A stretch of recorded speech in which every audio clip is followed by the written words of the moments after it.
Jubilee Hills Bible ప్రచారంలో మంత్రులు దూసుకుపోతున్నారు. రకరకాల విన్యాసాలు చేస్తూ ఓటర్లను ఆకర్షించేందుకు ప్రయత్నాలు చేస్తున్నారు. యూసఫ్గూడలో ప్రచారం నిర్వహించిన మంత్రి పొన్నం ప్రభాకర్ ఆటో నడపగా బోరబడ్డ సైట్ 3లో ప్రచారం చేసిన మంత్రి సీతక్క దోసలు వేశారు. స్థానికుల సమస్యలను అడిగి తెలుసుకున్నారు. జూబ్లీహిల్స్ ఉప ఎన్నికల్లో కాంగ్రెస్ అభ్యర్థి నవీన్ యాదవ్ ను గెలిపించాలని కోరారు.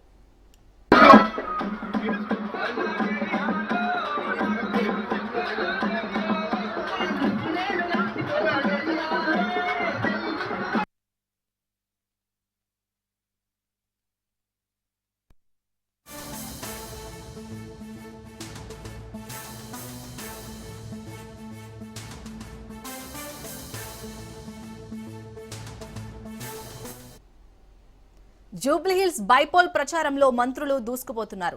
రకరకాల విన్యాసాలు చేస్తూ ఓటర్లను ఆకర్షించేందుకు ప్రయత్నాలు చేస్తున్నారు. యూసఫ్గూడలో ప్రచారం నిర్వహించిన మంత్రి పొన్నం ప్రభాకర్ ఆటో నడపగా బోరబండ సైడ్ 3లో ప్రచారం చేసిన మంత్రి సీతక్క దోసలు వేశారు. స్థానికుల సమస్యలను అడిగి తెలుసుకున్నారు.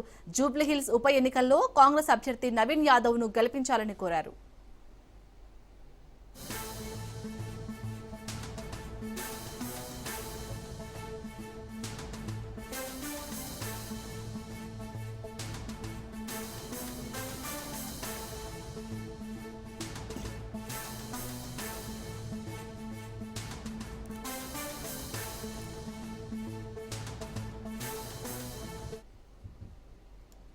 కానీ కాంగ్రెస్ కు చేయి గుర్తు కోటేస్తే ఖచ్చితంగా కడుపు నిండా అన్నం తినగలుగుతారు.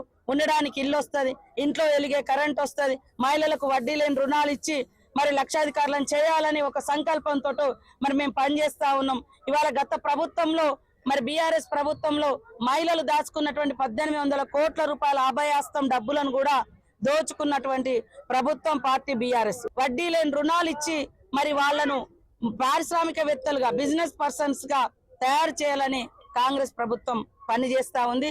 కాబట్టి మహిళలు కూడా ఖచ్చితంగా నవీన్ యాదవ్ వారి యొక్క తమ్ముడుగా, వారి యొక్క బిడ్డగా, వారి యొక్క మనుమడిగా ప్రతి ఇంట్లో మహిళలు దీవిస్తా ఉన్నారు. ఖచ్చితంగా నవీన్ యాదవ్ గెలుపు ఖాయమైంది. కానీ కాంగ్రెస్ కు చేయి గుర్తు కోటేస్తే ఖచ్చితంగా కడుపు నిండా అన్నం తినగలుగుతారు. ఉండడానికి